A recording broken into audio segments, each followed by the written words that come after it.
ICDS project. They felicitate the dignitaries and the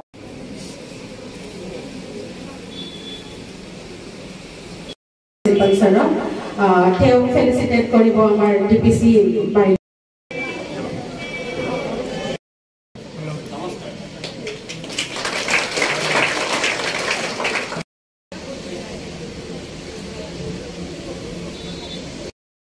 Science department আটাইতকৈ ভাল result কৰা আমাৰ বিজনেছ ওয়ালি আছে সমাজ সৰকাৰ তো যদি আমি তেনে ক্ষেত্ৰত কোনোবা ৰিজাল্টৰ ক্ষেত্ৰত এডুকেশ্যনৰ ক্ষেত্ৰত আমি যদি লৰাক ক্ষেত্ৰতে কম নহয় তেতিয়া আমি কিয় ভুল কৰোঁ তাৰ প্ৰথম প্ৰশ্নটোৱে যায় ক'ত জানে প্ৰথম কথাটোৱে আহে আমি যেতিয়া ঘৰখনৰ আমাৰ ছোৱালী এজন জন্ম হয় জন্ম হোৱাৰ লগে লগে যে ঘৰখনৰ পৰা আমি যদি শিক্ষা দিওঁ প্ৰথম শিক্ষাটো মাকৰ পৰা পায় দেউতাকৰ ৰাতপুৰীয়া বতৰত আৰনা হাই ছেকেণ্ডাৰী স্কুলৰ প্ৰেক্ষাগৃহত উপস্থিত হোৱা সাংস্কৃতিক শিক্ষা লওঁ তাৰপিছত আমি আধ্যাত্মিক শিক্ষা লওঁ তাৰপিছত আমি সমাজৰ বাহিৰলৈ ওলাই প্ৰতিজন মহিলা মই অনুৰোধ কৰিম যে নিজে প্ৰথমতে এজন শক্তিশালী মহিলা ৰূপে থিয় দিব লাগে অসমৰ বিদ্যমন যোজনা দেশ নহয় অসমৰ প্ৰধানমন্ত্ৰীও আছিল ৰাষ্ট্ৰপতি আছিল আমাৰ মহিলা একচুৱেলি আমি মহিলাসকলক চাৰ্ভিচে কৰিয়ে ৰাখি আচল প্ৰব্লেম তাতে সমাজে তেওঁলোক বহুত শক্তি পায় বহুত কেপাচিটি আছে আজিকালি চিভিল চাৰ্ভিচত more than 50% মহিলাই পায় ইঞ্জিনিয়াৰিঙৰ ডক্টৰ সব মহিলাই পায় কিন্তু আমি সৰুৰ পৰা মানসিকতা মানে দি দিছো যে তেওঁলোকে য'তে নেযাওক ভয় ভাৱ লৈ যায় কিয় ভয় কৰিব সকলো সমান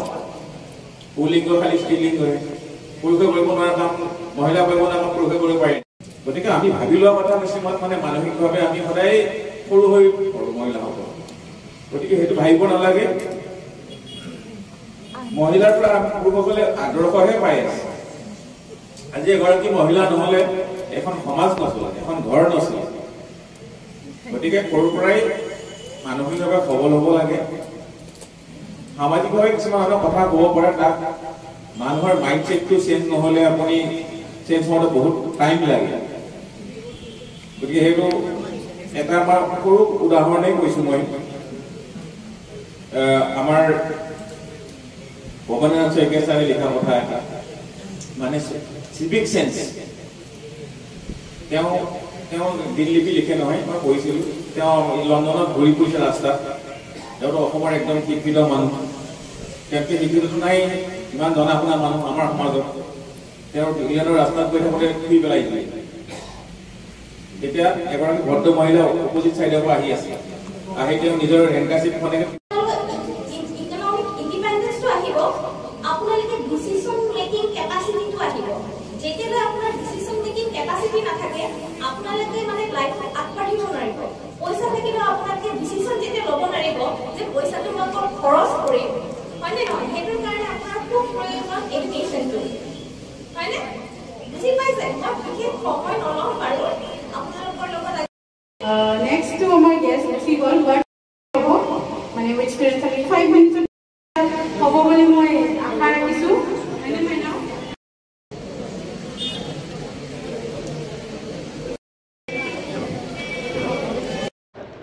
বিশেষকৈ আজি আমি ধন্যবাদ দিম যে আমাৰ এই বিশেষকৈ আমাৰ ছোৱালীসকলৰ কাৰণে যেটো প্ৰগ্ৰাম আজি ইয়াতে কৰিছে আমাৰ আৰনাই হায়াৰ ছেকেণ্ডাৰী স্কুল কাজলগাঁৱত আসলতে আমি সমাজখনে সদায় ছোৱালীসকলক দুৰ্বল বুলি ভাবি আহিছোঁ কিন্তু ছোৱালী যে দুৰ্বল নহয় আমি এতিয়া আজি দুদিন তিনিদিন পিছতে আমি শক্তি পূজা কৰিবলৈ সকলোৱে ওলাই আহিছোঁ যে মা দুৰ্গাক পুজিম মা কালীক পুজিম মা লক্ষ্মীক পুজিম আসলতে যদি শক্তি পূজা হিচাপে আমি মা দুৰ্গাক পুজিব পাৰি মা কালীক পুজিব পাৰি মা লক্ষ্মীক পুজিব পাৰি তেতিয়াহ'লে আমি মহিলাসকলক কেনেকৈ আমি দুৰ্বল ক'ব পাৰি মহিলাসকল কেতিয়াও দুৰ্বল নহয় ভাৰতীয় সংস্কৃতিত মহিলাসকলক যথেষ্ট সন্মান দিয়া হয় আৰু ভাৰতীয় সংস্কৃতিক আগুৱাই লৈ যোৱাৰ কাৰণে মহিলাসকলৰ এক বিশেষ ভূমিকা আছে। তো মই ভাবোঁ যে মহিলাসকলক বিভিন্নভাৱে মানসিকভাৱে তেওঁলোকক সমাজখনে দুৰ্বল কৰি ৰাখিছে। আমি জন্মৰ পৰাই তেওঁলোকে দুৰ্বল বুলি তেওঁলোকক আমি শিক্ষা দি আহিছোঁ। সেই শিক্ষা আমি হয়তো এতিয়া ওফৰাই পেলাই আমি তেওঁলোকে যে শক্তিশালী, তেওঁলোকে যে পুৰুষ আৰু মহিলাৰ মাজত কোনো পাৰ্থক্য নাই, সেই কথাটো আমি সমাজত বিদ্যমান কৰিব লাগিব আৰু লাহে লাহে নিশ্চয়কৈ সেইটো হৈ আছে। আমি এনেকৈ প্ৰগ্ৰাম যদি আমি কৰি থাকোঁ, মহিলাসকলে যদি এক্টিভ হৈ থাকে, নিশ্চয়কৈ সমাজত আগশাৰীৰ যি দায়িত্ব বা সমাজৰ আগুৱাই লোৱা যি দায়িত্ব মহিলাসকল ল'ব পাৰিব বুলি মই আশাবাদী। নিশ্চয়কৈ মহিলাসকল আগুৱাই আহিছে আৰু ভৱিষ্যতলৈ আগুৱাই যাব। আমি পুৰুষ সমাজেও সদায় মহিলাসকলৰ লগত থাকিব লাগিব। যিহেতু আমাৰ এটা অনুষ্ঠান হৈ গ'ল ইতিমধ্যে, মই আমাৰ গাৰ্লছ ইণ্টাৰনেশ্যনেল গাৰ্লছ ডে, এইটোৰ ওপৰত আমি ইতিমধ্যে এখন মিটিং কৰিলোঁ। একচুৱেলি মহিলাসকল বা আমাৰ যিসকল ছোৱালী নিজকে মানসিকভাৱে প্ৰস্তুত কৰিব লাগে। আজিৰ সমাজত ছোৱালীৰ অৱদান যথেষ্ট আছে। আমি দেখিছোঁ নিশ্চয় ভাৰতৰ এতিয়া বিত্তমন্ত্ৰীও এগৰাকী মহিলা, অসমৰ বিত্তমন্ত্ৰীও এগৰাকী মহিলা, আৰু পূৰ্বতো প্ৰধানমন্ত্ৰী হৈছিল মহিলা, ৰাষ্ট্ৰপতি হৈছিল মহিলা। গতিকে মহিলাসকল ইমান